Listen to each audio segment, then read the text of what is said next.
it's been a constant amount of work for the last, I'd say at least 2 weeks, like nonstop. I'm putting in like 15 or more hours a day, just trying to get this stuff topped up. It's a lot of work to do. It did get the recording with my headset on, so that's good. So we are Excellent. recording, good to go. No worries there. Excellent. Okay, I will That's good be to hear. right back. I'll be back in 3 minutes. But we're all We'll be recording, so here. we're good. Okay, we'll wait for some people anyways, so let's just wait 3 minutes. You gonna sing us a song for a little bit there, Mine, while we wait? Entertain us? I'm not much of a singer, so you Yeah, should me take that. neither. I don't even Okay. dance, man. I'm not even much of a dancer. Yeah, me neither.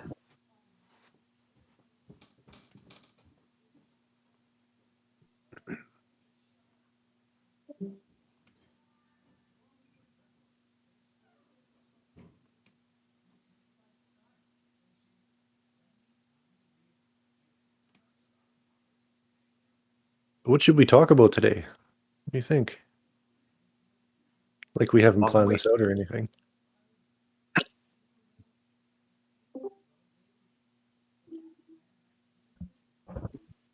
Yo, yo. Hello. What's up, guys? Fine, how are you? Doing well. Sanchez, so nice of you to join us, good sir. Yeah. The newest addition to the 3D team. Yeah, where have you been all my life? Working on Cha-Cha. Don't take that lightly. I mean that legitimately. Like, dude, you are such a great help. It's so underrated. Yeah, love working with you guys. And it's worked out great because I've, with the bands, like, recently fell in love with Unreal 5, so it works out perfectly. I fucking love that thing. So much good to be had inside of Unreal. Yeah. Virtually limitless possibilities. And the kind of stuff that we're doing right now is just like the tip of the iceberg.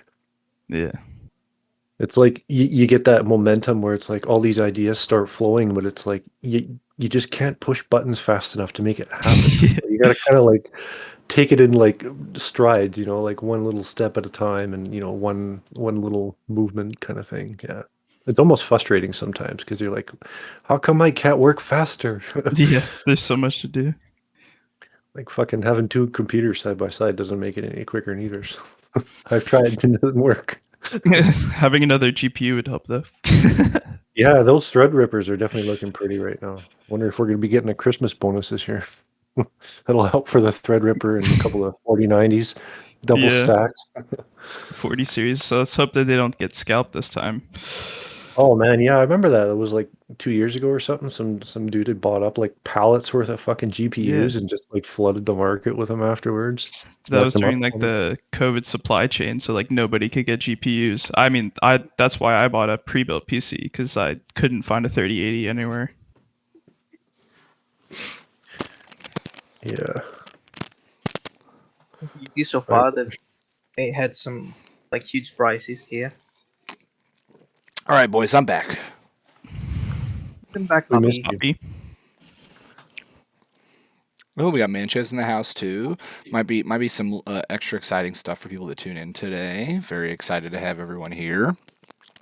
So I think the main thing we're going to be showing and talking about today that the guys have been blasting out this week that you guys have seen a couple sneak peeks of is the road system within the open map.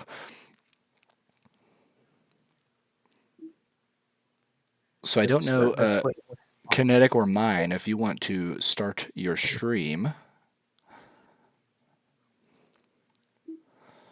Can you gonna go with it? I sure can. Just give me a second. That's not allowed. I'm literally working as I'm talking right now. So I'm just gonna throw the stream up. You guys could see the workspace I'm on. Let's see. The renders looked incredible, by the way. I like doing those. Those are fun. I put aside about eight or so hours every Monday just to work on a special scene. using a bit of the assets that I have, or something to that effect. Like it's really like just it's kind of like almost like having a personal day where I just focus on doing something that's different and kind of outside the realm of normality that I've been customizing myself to. So I just wanted to finish that. I'll save. Okay. And it's good for marketing purposes. I think that's the biggest thing. Is like trying to showcase the development and what some of the activities and interactions are going to look like, right? So people can sort of get that mental image of what's coming.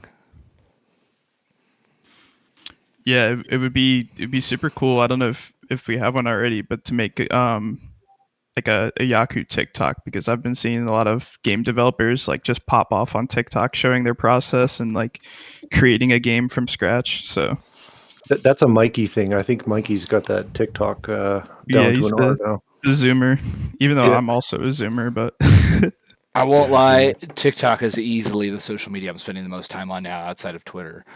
yeah, we could go viral in there for sure. Yeah, yeah.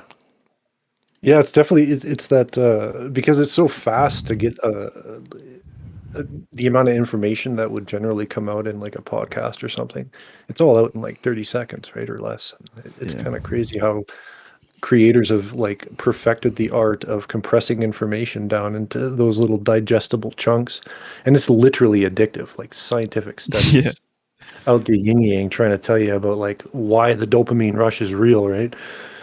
So fuck smoking cigarettes, just go on TikTok for a couple hours and get your rush, right? All right, I'm just going to take it away here. What I have on my screen here is a kit that I've created in collaboration with our other artist that helps us kind of build a little more quickly the road networks that we're working on. And for those of you who don't already know, we're using the existing city of Hong Kong as our base layout. And I use the term base layout very lightly because we're trying to recreate it as accurately as possible, but with the vision of like, 500 or 1,000 years into the future. So most of the layouts are going to stay consistent with what's existing, including like the freeway systems and whatnot. But there will be some changes that you'll notice, especially because we have massive superstructures that are impeding a lot of the traffic. So we have to navigate around those road changes. So what we're doing in the first version of the game that we're sending out is we're pre-building all of the roads as a solid mesh and exporting them into Unreal, which is in a sense kind of counterintuitive when it comes to an open world map, because there are tools that we need to utilize within the road systems themselves that won't be harnessed inside of a single mesh. So when you see a road layout inside of Unreal, in like a more beta release version later on the road, we're going to be using a different system using splines. And the reason we're going to do that is because it's more free in terms of not only creativity but adjustability. If we have to move one thing or another, we don't have to go back into our modeling pipeline, make the adjustments, export it, re-import it, and move everything else around. Whereas if we build them natively inside the engine, it gives us more freedom. And if we use a spline-based system, we can utilize that for programming artificial intelligence to drive on roads. Yeah, there's so much more freedom in terms of global compatibility using a spline-based system natively within the editor. And those little But things are really important for creating the feel of the world because like in previous streams we've talked about, being able to implement NPCs and vendors and things around the world. Well, having systems like this also enable us to create that same level of sort of, I guess, the population within the world on the roads as well. So rather than just it's an empty road system minus, however many people that are live playing the game driving on it, we can actually implement like AI traffic and things that exist on those systems. So it creates a feeling of more liveness within the world. So it's from I'm trying my best whenever we do these things to take these like detailed explanations and try to like relay them to what you will experience as a result. And so I think that's really important, that obviously we're trying to stay on the cutting edge of usability and implementation. But for you all, for the most part, what that means is it just creates a more full experience. Poppy saying you're gonna have to sit in traffic on the metaverse now. No, fuck that, man. If you got a fast bike, bob and weave, baby. Hover over them. Yeah, hover over them, jump in your van, just float right over those bad dads. That's cool. Yeah, I haven't messed with the spline system yet, but that's a very efficient way of doing this. That's super cool. That I haven't seen this this kit yet. That's awesome. You haven't seen it because I made it. I haven't put it on the marketplace yet. For the most part, it's just going to be like a custom setup like this, and like it's a very simple mesh. It's really just a matter of mapping the UVs and applying a proper texture to it. And like I'll show you right now.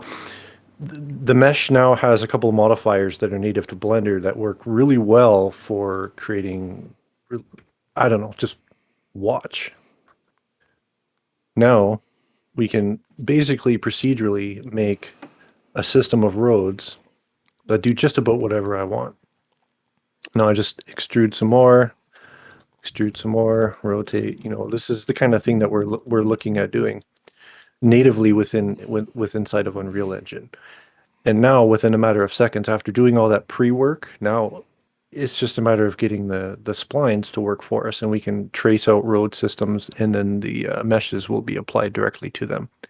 And the reason why we want to make it so that we can do this inside of Unreal is because now I can edit this inside of the editor live and in real time, like within seconds, have those changes applied to any of the other elements within the scene that I have. And yeah, it's a very powerful way of perfecting a workflow that requires iteration and improvement, changes along the way. Like we could end up moving a new building, and all of a sudden it's like, whoa, this is not working. We have to move our sidewalks, but the roads are attached to the sidewalks, and so are all the street lights and everything. And what's the beauty of a system like this is if we now want to add another element to this road, like a street lamp or something, or a barricade, I would then take what that representative of that type is. So this is road type single lane. This is single lane wide, 2 lanes, 2 lanes wide, or 4 lanes, however you want to put it. I would have the rest of my kit that's tailored specifically for the width and the dimensions. And I'll just show you how I can make this work fairly quickly. The way I do this is it all depends on origin. So I'm going to snap the cursor to the origin of that Bezier curve. Then I'm going to grab there we go, okay. And I'm going to snap this selection to the cursor. So now it's basically like starting point is the very same as the road now. And a bit of a Blender tutorial for you guys. I'm going to change the array to fit the curve type. See if I can get it. No, it's not going to reach. Now, as long as I can get the rotation to match the original curve, and to do that, you go into the object properties, and I select the curve. And oh, look, there's no rotation vector on here, so I don't have to do anything. Now, essentially, this should be able to follow the same array. Now, if I select the Bezier curve and go into edit mode, it's now a part of that mesh. And for some reason, it's not following everything. This should be duplicating properly. Oh, that's why. And there we go. I had it turned off. But you see how quickly I added one other element. And instead of having to model each one independently, it saves us a lot of time, essentially. And having this modular systems like this available to us, it saves us time and makes it so that we can give you guys more content quicker. That's why I spend time perfecting stuff like this. Yeah, and you were saying earlier about creating the Hong Kong streets one for one. This would allow you to place in like an overhead image inside of Unreal Engine and essentially just trace the roads that exist already, right? Yeah, and I'll show you how we do that. We have parts of that city here already. This is the road network in Hong Kong. And if I wanted to apply everything that I had just finished doing there to a road section, say right here, I now grab the Bezier curve. I go into edit mode and I just start aligning everything. The reason why we like doing this is because it's quicker. And if you know anything about artists, we're lazy. We want to do everything the most efficient way as possible without having to redo it again later on. And yeah, I mean, it's pretty self-explanatory at this point. It's almost like Legos. Like imagine 3D Legos. You get a kit like this. This is your Lego pile, and then you just start fucking building, man. It's fun. I love doing this stuff, and I encourage any of you who haven't already to get into doing something in the creative realm, whether it's 2D or 3D. It doesn't really matter. Anything creative. This is like the 20th century version of Lego. It's basically free too. Everything I use is free. I'm frugal. And we So love yeah, you for it. that's it. That's basically road networks in a nutshell. But like to give you a little insight into putting this into Unreal Engine, if I were to export this as a specific file format, import it into the engine, this now becomes a solid mesh. And what I mean by solid mesh is if I like each one of these little parts here are what are called instances, and they don't actually technically exist in an editable world. And when I export it, they automatically apply. So I'll just hit apply all, and it'll apply all these modifiers. And now when I select this, it's an actual mesh, and you can see how the geometry has become realized. And when these objects are imported into Unreal, you can't do the same kind of editing like with the spline that I had already done. If I want to move this down like a foot to accommodate for something, I have to go back into Blender, readjust it, export it again, and then import it and carry on the process, which could be time consuming, right? That's the process we're using right now, but that's kind of like it works, but it could be better. The area that we're releasing is roughly this size right now. And considering the ease of workflow, we're going to be releasing this all as one mesh. But as we develop the the uh, the blueprint system that will drive this spline-based road system for further releases, that's where you're going to see changes in how they'll be able to be managed, at least from an editorial standpoint.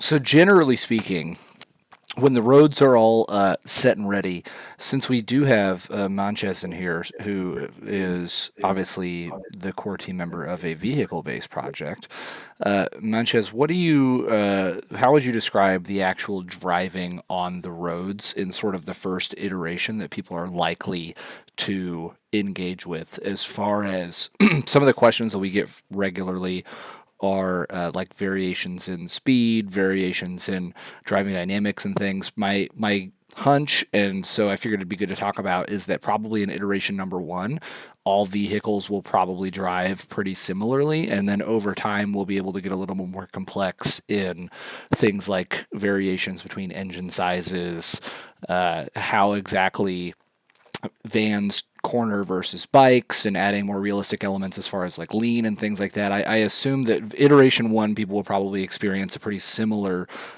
driving methodology across vehicles. Yeah. To start off, I mean, like you said, you hit it on the head. Everything will be sort of very basic and there won't be like super amounts of customizability, but that's one of the beautiful things about NFTs and dynamic NFTs is that we can create sort of an economy within the Yakuverse to improve these stats and these sort of things. Just like going to Los Santos Customs and GTA and upgrading your engine or upgrading new bike parts and stuff. Being able to use the tokens that you all work so hard to earn, whether that be the Yaku token or the Cha-Cha token, or I mean even Solana, creating a vehicle ecosystem within the Yakuverse, I think is going to be really cool and give you that instant gratification of upgrading. Those are like sort of my favorite kinds of games, is where you like earn and upgrade things, and NFTs like lend themselves to use that utility perfectly. So yeah, everything's going to be pretty standardized. The hover between the Yaku bikes and the Cha-Cha vans will also probably be pretty similar, because we don't want to give anybody unfair advantages. Oh my god, this guy is driving. accidentally spilling mad alpha. We're gonna have to call you Poppy now. I'm not spilling any alpha. Just no one read too far into that last comment there. Yeah. I haven't signed an NDA yet, so I can already see Andrew hitting with the eyeball reactions, like, "Ooh, what was that?" yeah. I won't say anymore, but yes, short term answer, yes. All the vehicles will sort of be standardized, and that's what I'll be spearheading over these next few weeks, as one of the newest designers on the team. And I love that Kinetic is just, as we're doing this, firing away with new examples of how these structures look and are formed in real time. So I'm very impressed by the team. I say it a lot. I probably should say it even more than I already do. But to think that in literally a matter of seconds, this guy just whipped up a clean road system, was able to show you how quickly, due to his efficiency in the systems and software that we're using, that he was able to make these adjustments, is just really exciting. I think over the course of the next few weeks, the continual updates like this that are going to happen to the map are going to be really exciting, because I think right now in the version of the beta that we're using internally, and I think that the team would all echo me on this, the world is coming together really well, but it's really kind of boring because it's missing all the bells and whistles that make it a little more fancy and feel realistic. It's like we have these large buildings and these big open spaces around it. So as we get in all of these additional details, the world is really going to come alive. So I'll share one piece of alpha while I'm in here, because I have to. It's just the rule of being Poppy. One of the details that we're working on, in addition to these things, is I spent like all day yesterday reaching out to a bunch of our partners, as well as some of you may have seen some tweets and some posts in Discord about what are some of your favorite communities. We're going to be working on a system of, I guess you would say, like cultural details. So we're trying to focus on the one hand the system of ads that at one point we'll be able to monetize for like an advertising system, right? But as we sort of test and build that out, we're reaching out to different partners and communities that we just appreciate and enjoy on Solana to fill the open world with some cool advertising for those partners and projects. So we've been getting some cool promotional materials from people that we're going to be able to put up. You'll see like some graffiti tags of the famous Fox logo. You'll see posters for Cha-Cha, Stoned Ape Crew, Monkey DAO. It's gonna be pretty cool and exciting, and I think it's gonna be a really good way to showcase when downtown first launches how we really want to strive to be the center of engagement for Web3 and to get all these communities in there. So there's another free little piece of alpha for you guys.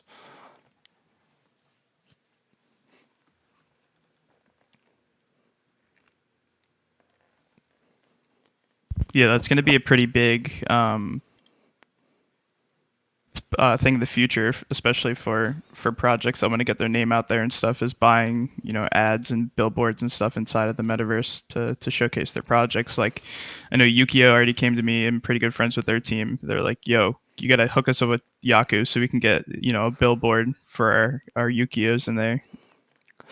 Well, and they're gonna get their. Oh, I almost gave more alpha. Okay, I gotta keep. I You and we're a deadly combo. I'm literally so bad at this. Like, I don't know if you guys have seen Tom Holland from the Marvel movies. He's like notorious for doing interviews and like giving away shit about the movies he's not supposed to. I feel like that person all the time.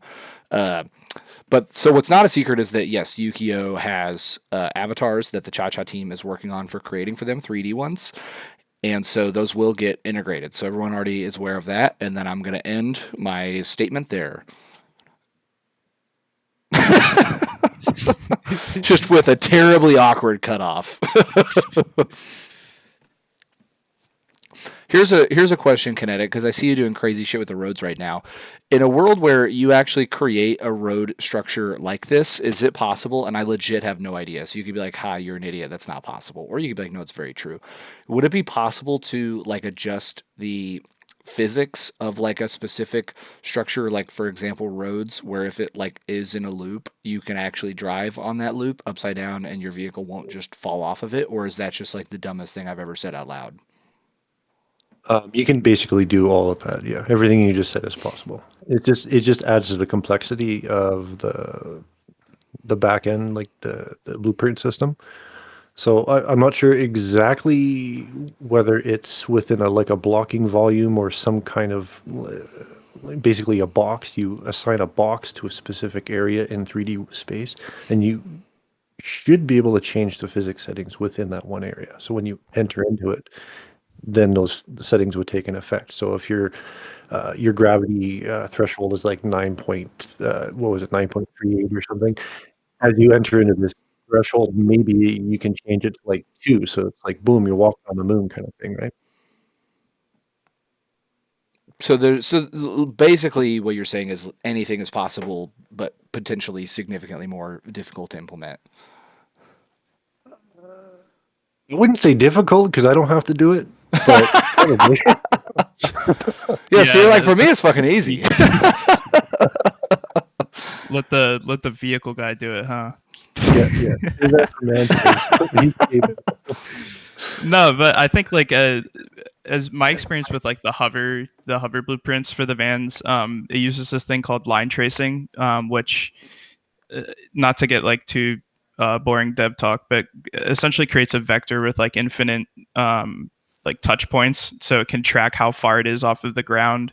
You would really just need to create a system within the hover blueprint that says, the van can't be this distance away from touching a surface. So I think, doing like loop-de-loops and stuff like that would be very possible and very fun. So, so what we're saying is that we could maybe create, because here's some of the things I've been like personally thinking through as we get close to downtown launching is like, okay, we get downtown open, what are the things that can actually be done? And having vehicles live, I think for me is going to be like one of the easiest first steps to having actual things for people to do, because again, like my criticism of a lot of some of the largest metaverses that are out there is you get in there and it's like there's nothing to fucking do. You have to add some sort of gaming element to keep people active as all these other systems come live, right? Like once we have all of these different social areas and we have all of these different communities integrated and we have lots of storefronts and things, there will be other things to do. But to really keep people interested and engaged, you've got to have some sort of gaming or gaming adjacent activities that people can take part in. So I love the idea of having what is almost like your Yaku roller coaster and having time trials for people to get through these crazy, loop-de-loop hill jump racetracks built out of the roadways. And I was also thinking, in GTA, I used to like to take my bike and go hit the BMX track. So, I'm just Yeah. I'm just thinking out loud here of options. And so it's good to know that like systems for experiences like that, while the experience itself might not be implemented like in the immediate future, the systems to implement them already exist and we have an understanding of them, because I think those are the sorts of things that are really going to be a big differentiator for us personally. Yeah, not only do they exist, but we have the willingness to listen to our community, and when they suggest something, we're probably just gonna fucking do it. we're not gonna hip hop over the sides of the ship, thinking, oh no, we can't do that. We don't want to do that.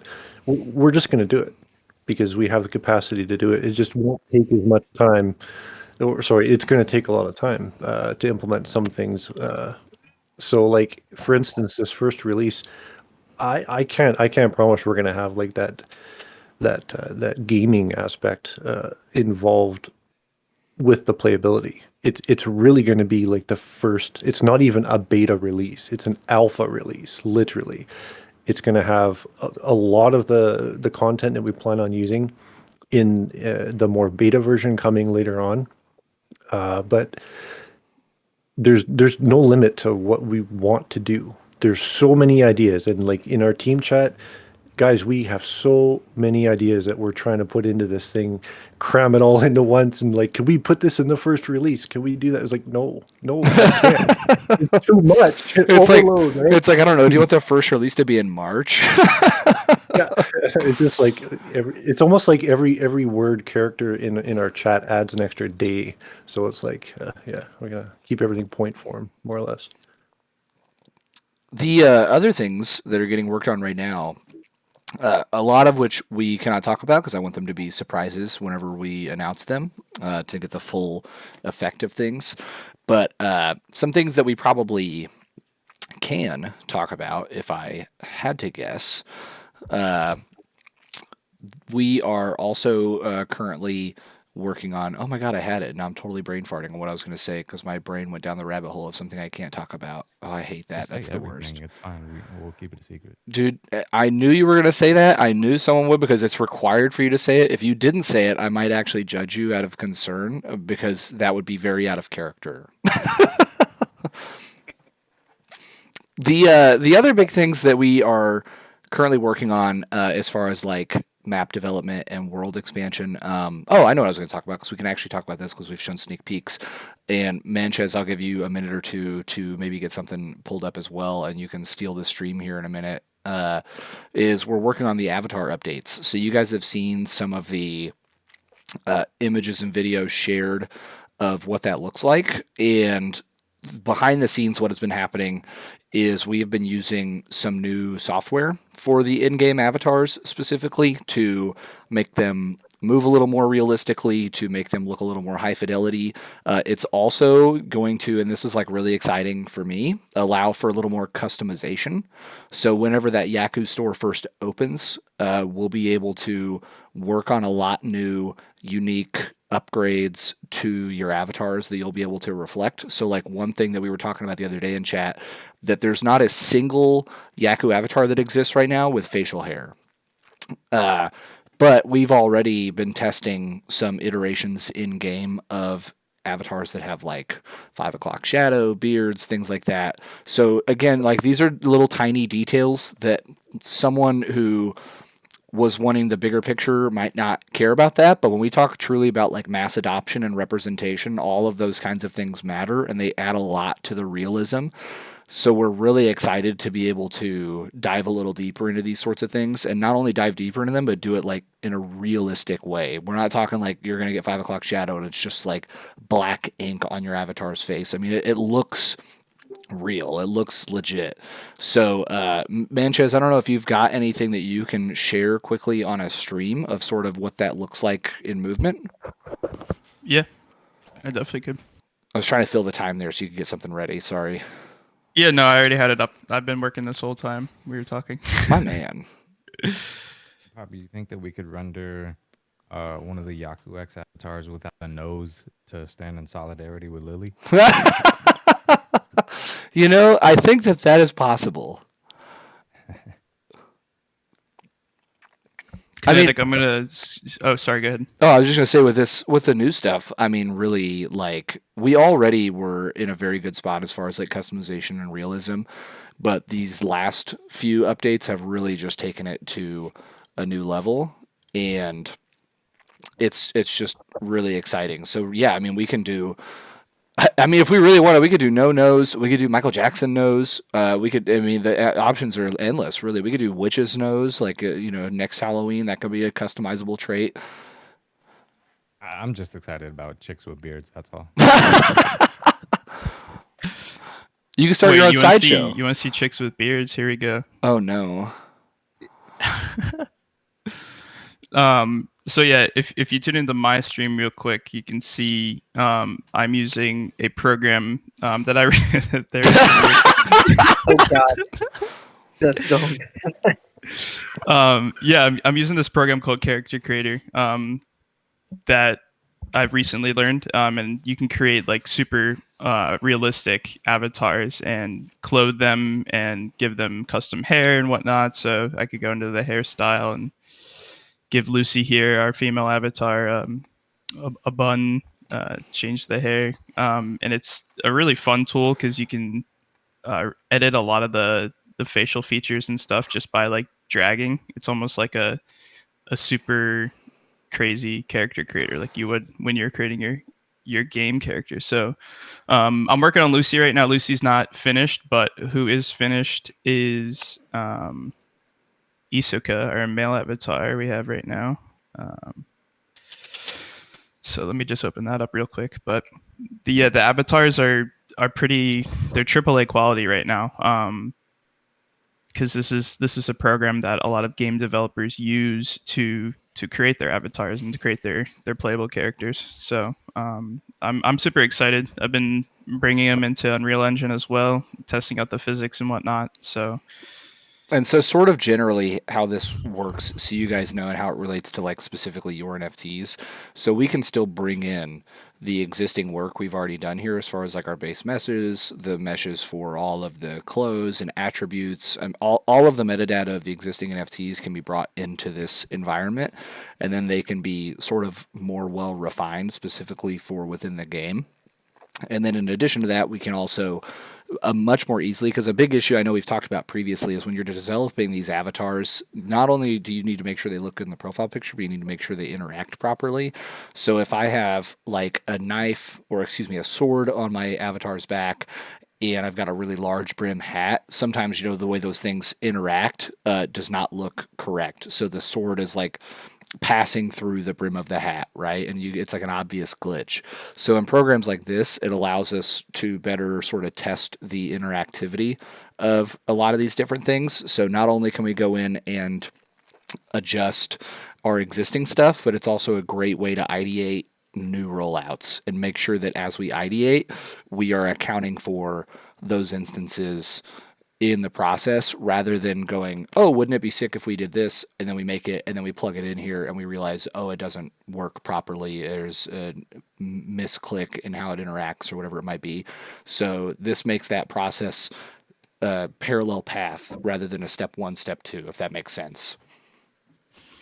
yeah, exactly. And this tool is super powerful for doing what's called skinning, which is taking the meshes of these clothes and then applying them to the base mesh so that everything is super realistic as far as the way that the clothes move on top of the avatar. So yeah, it finally pulled up here. This is the base male avatar.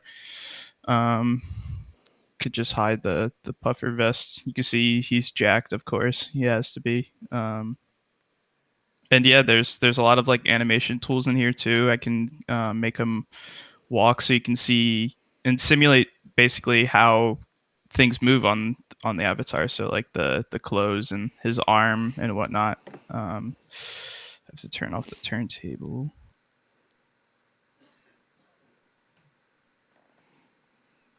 But yeah, here's our guy. The shoes are still a work in progress. You won't be just freeballing it in the Yakuverse.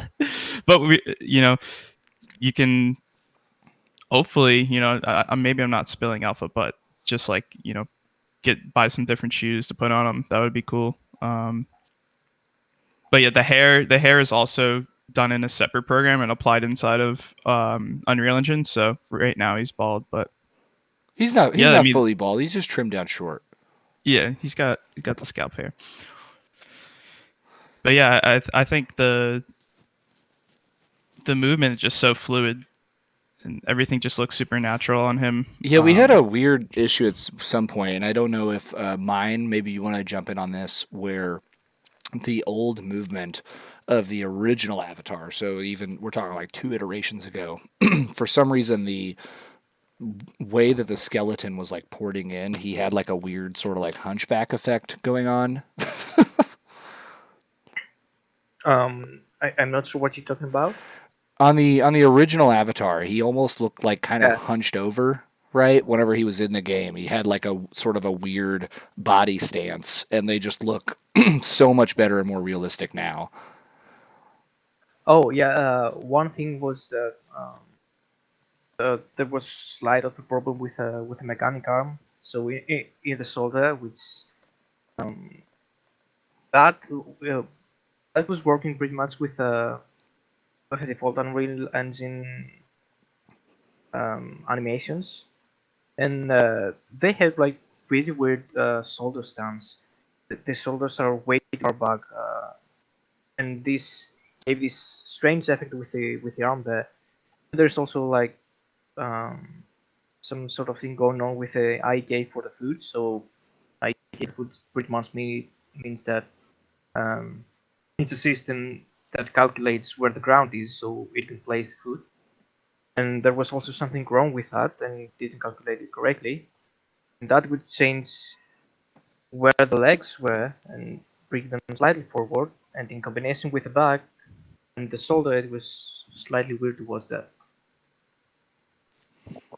So it's taken several iterations to get to where we are now, which is significantly improved. It's really hard to underscore the massive difference that has been made, not only in just like the quality of the graphics and the art, but the quality of the movements. And now we're in a much better spot for when we start looking at applying animations and ways that people can interact with one another. It's going to be way better. So I'm very excited. It's been great to see the progress. I mean, we're seeing the downtown come alive. You know, the roads are getting placed across the entirety of the map with lots of details like lights and railings and things. We're getting advertising out there. We're going to be adding in some green spaces.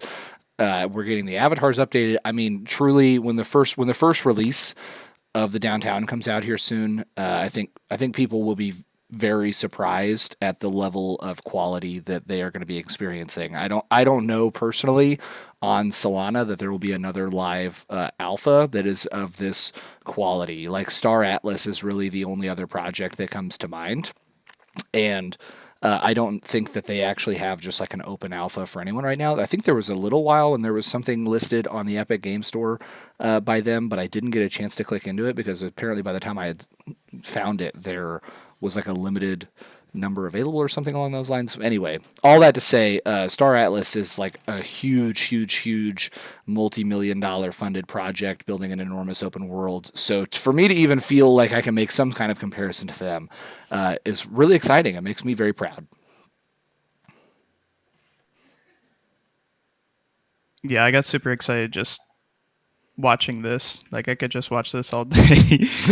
Everything it's all just like super natural and really AAA quality. I mean, we've been saying that. It's like this is you could plop this inside of, Cyberpunk and nobody would be able to tell the difference. But yeah, that's what I have to show for that right now, but I'll let Kinetic take it back over. Yeah, I haven't gotten any questions yet from anyone, but just a comment on via Twitter actually. Sad tweeted "fuck shoes," by the way. So yeah, fuck shoes. We don't need them. Shoes optional in the metaverse. If you do have any questions, now's like the perfect time to do it. We try to keep these under an hour so that the team can get back to their normal stuff. Oh, okay. I did get one question here in the main chat from Exorcist asking about lobbies. Is there going to be there's going to be a 50-player stress test? If it's a success, does that mean multiple lobbies of 50 players over time? My understanding is that yes, it will be a multi-lobby experience to start. Realistically, the number of lobbies is dictated by the number of servers that we have set up.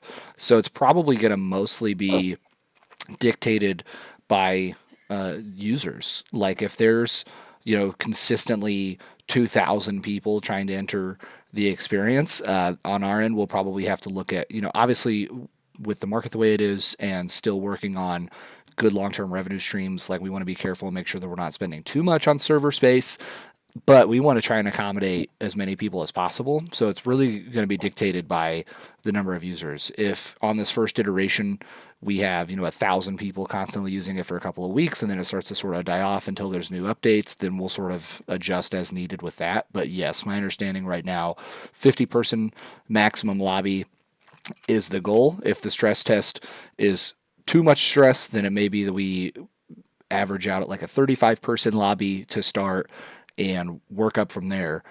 Which, just all that to say though, if you go play GTA Online right now, buy GTA, and you're not going to a custom server, their maximum capacity is 30. So if we do a stress test of 50 and net out at 35, we are literally in excess of what Grand Theft Auto is doing right now. So another, again, like all in perspective, like that's still very exciting for me, and I'm stoked to get people in that stress test.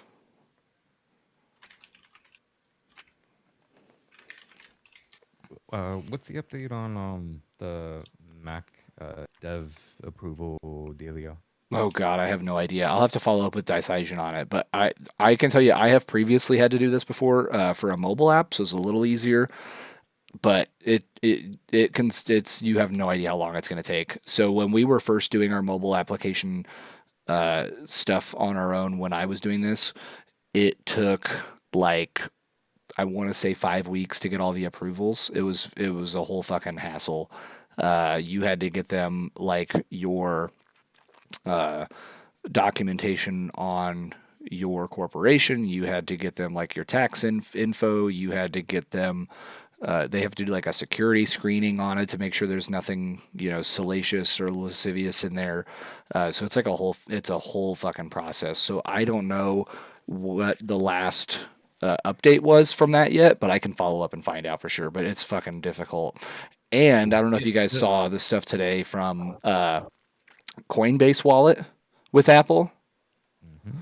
Oh my God, dude. Talk about whoever is working over there is literally an idiot. For those of you that don't know, Coinbase wallet had to stop their most recent update for trading of NFTs because Apple wanted the gas fees to take place on their marketplace and take 30% of those gas fees, which just shows a fundamental misunderstanding of what gas fees even are or how this space works at just a basic level. So it's just free advertising for the Solana phone. Like people have been shitting, people outside Solana and some inside Solana have been shitting on like, why is Solana making a phone? This is the exact reason why, because current phone developers that have these monopolistic app stores don't understand crypto, and all they want to do is siphon money out of the ecosystem.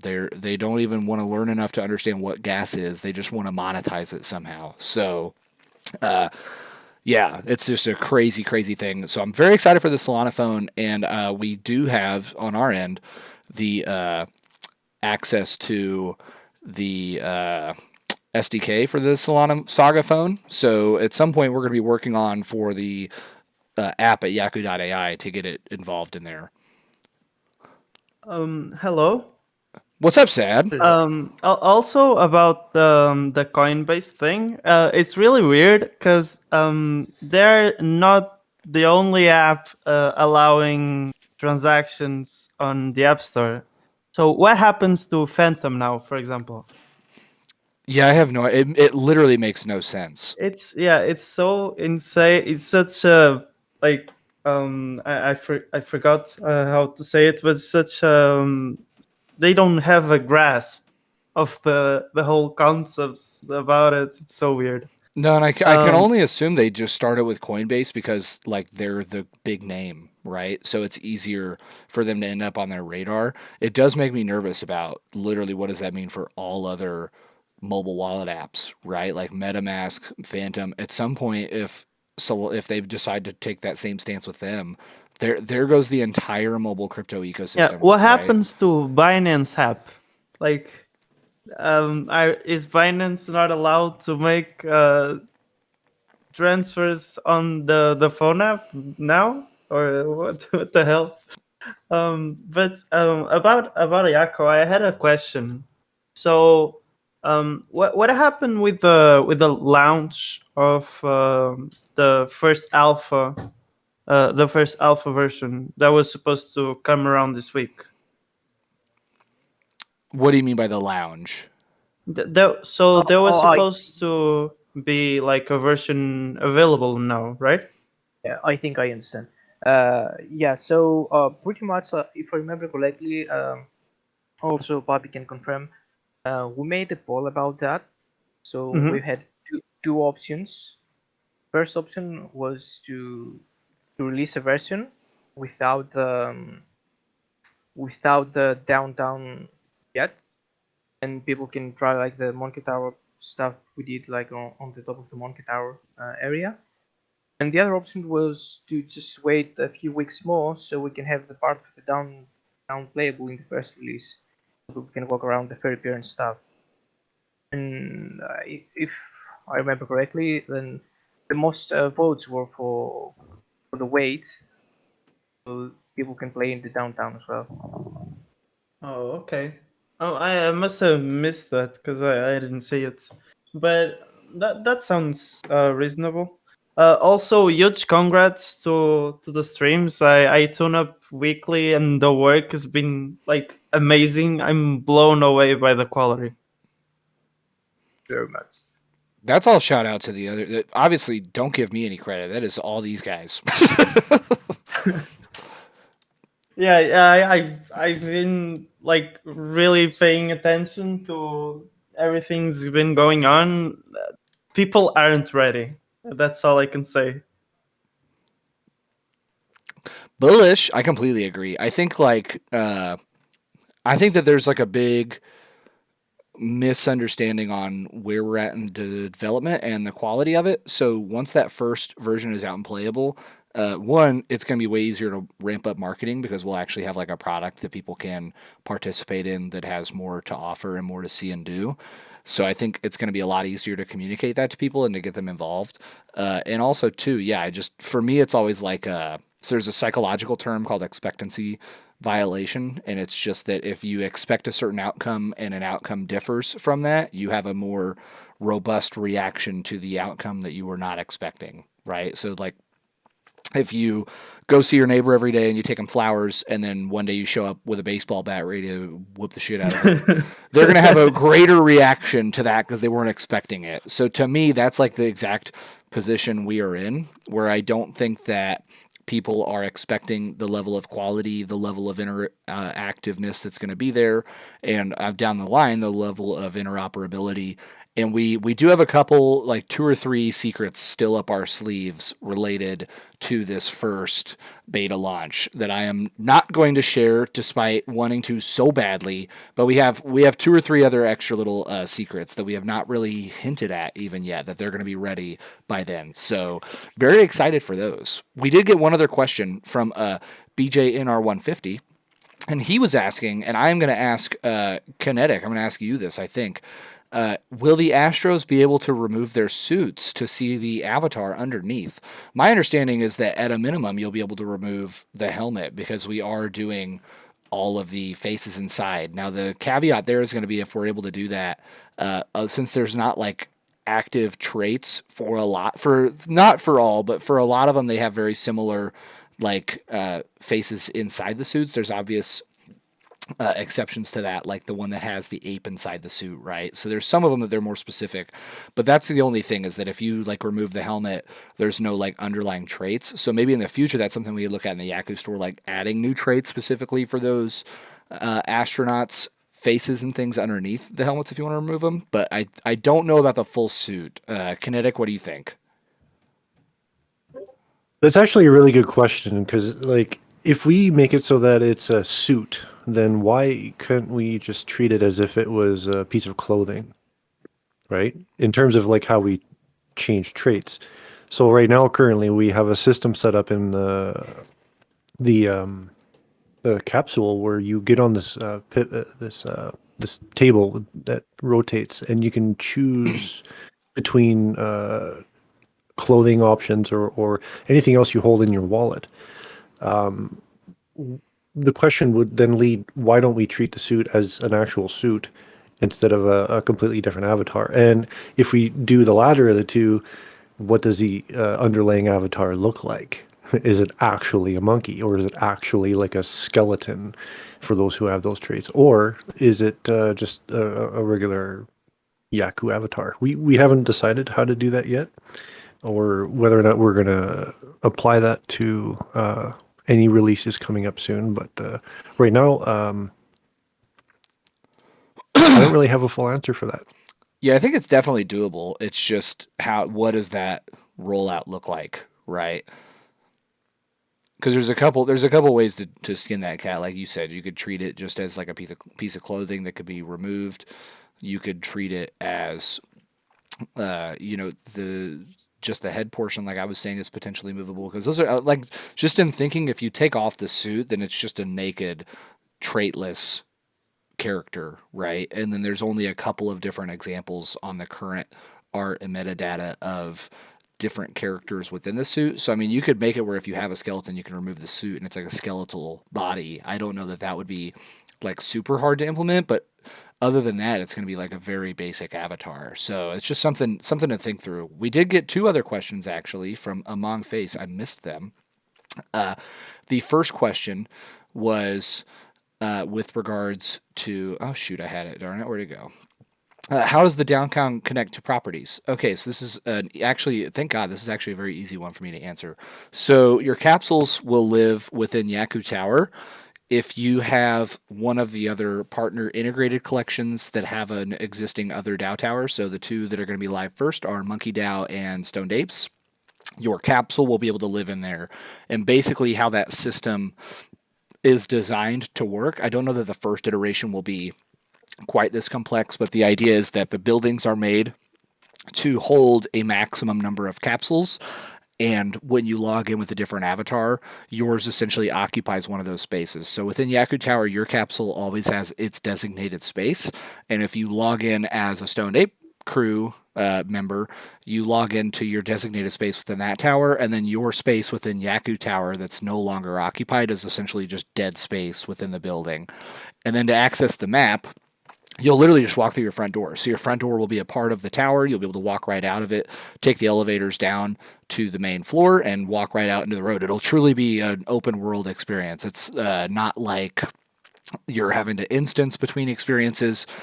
The first iteration of downtown, there may be, because we have sort of these interconnected parts we've been building, there may be some sort of like teleportation methodology between different areas. So as an example, right now we have like the Jumeirah Hills and Lemon Jiraiya that are mountains and beach. And the map's fucking huge. So if we just made it like, oh, you have to walk between those, it would, I'm not exaggerating, it would literally take you, with run toggled on, like half an hour to walk from one to the other. So for the sake of not having you walk through what at the current present time is basically just empty map space between these areas, it's just going to be a lot easier to have like a teleportation sort of system to do that. So that's probably what that'll look like. The other question he had was with regards to a dino dog in Universe Avatar Test, and I will have to. We've already used it, so people know that we posted a thing a while ago of a dino dog chilling on a bike, so we have access to that. And the answer is, damn it, do I just spill this alpha? Since for everyone who hung out here, fuck it, Do it. Just do it, whatever. Okay, so on the first launch of Downtown, we're already going to have like 7 or 8 other collections that have a playable avatar. So we're already going to have Dino Dogs, we're already going to have Monkey DAO, we're already going to have Famous Foxes, we're already going to have Imzo, we're already going to have Fun Guys, we're already going to have Jelly Beasts. So I think I said on a Spaces like last week, I was like, the Yaku will not be alone.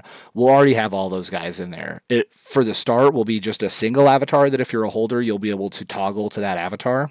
But that's just for sake of ease of like representation on this first version.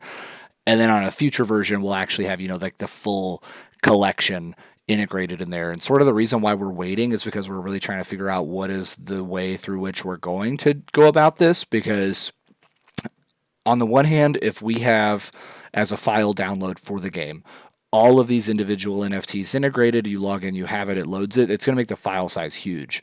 So we've talked about as a separate system, just downloading all of the traits individually. And then basically as you log in, it loads your avatar off of those traits based on your metadata. But then the issue becomes, if there's 10,000 people playing and your computer has to process the 10,000 combinations of all of these traits, your download size on the game is much smaller, but it's going to take a lot more computing power to actually run that experience. So we're just trying to do some testing and figure out what is the sort of best way to approach that. And so in the interim, as we figure that system out, we are focused on just having one as a representative essentially of all these communities that you can choose to log in and use. So there you go. There's your free alpha. Dino Dog going to be playable in the first iteration of the downtown.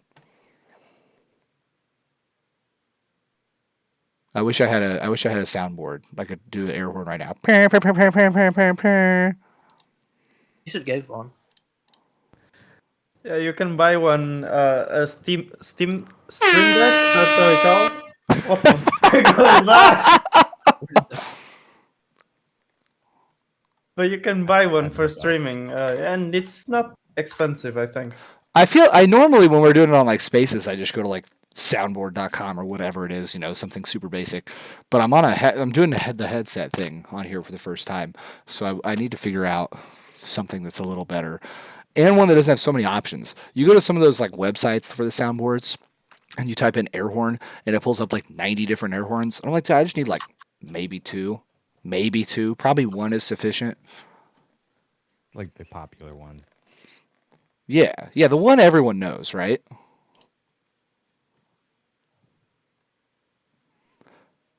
Okay, well, any other questions, either in the behind the scenes chat? I checked general chat again. I didn't see any in there. But any other questions, comments, concerns, things that you're just excited about? Has anyone had a really good meal lately that they had not previously tried before that they'd like to share with the audience? I today had a really delicious chimichurri roast beef sandwich that was right up my alley. So if you've not had roast beef with chimichurri, I recommend it. Chimichurri is fire. Wow, that sounds amazing. I made last night homemade General Tso's chicken, and I will Ooh. say I did a pretty great job for a white boy. It was delicious, and my friend approved. I'm so proud of you. I did not make my roast beef chimichurri sandwich today. Someone else made it for me. It was a very nice old lady.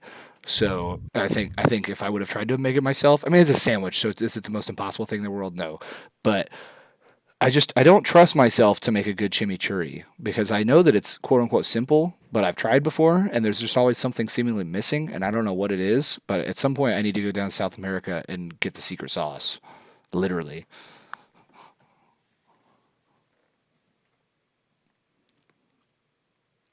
All right, guys. Well, we're officially at the hour mark. I just want to say thank you to everyone for tuning in. Really good questions today. Love hearing from the team. These guys are absolutely crushing it. And we're going to do it again next week. Every Thursday, we're going to try to do it at the same time. I made sure that all my settings on the recording this week were correct and easily accessible, so I should be able to get this thing uploaded literally like right now. So there's no waiting to see it. So look out for that. I will get it posted. Feel free to share with your friends. I may have to. I was going to joke I might have to blur out the part when Manchez was talking about character creator, but fuck it. Everything was great, guys. Thank you very much for taking the time to show this off. Yes. Thank you to you guys tuning up. Big shout outs to Mine Original, Manchez, and Kinetic. You guys are the best. And we will see you all next week. And we'll also see you on Yakuza Day. I've already got the guests for Yakuza Day next week lined up. So I'll actually get that probably posted out tomorrow in advance so people can get reminders. And we're going to crush it. Peace, yo. See ya. Later. Thank you very much for joining, guys. See ya.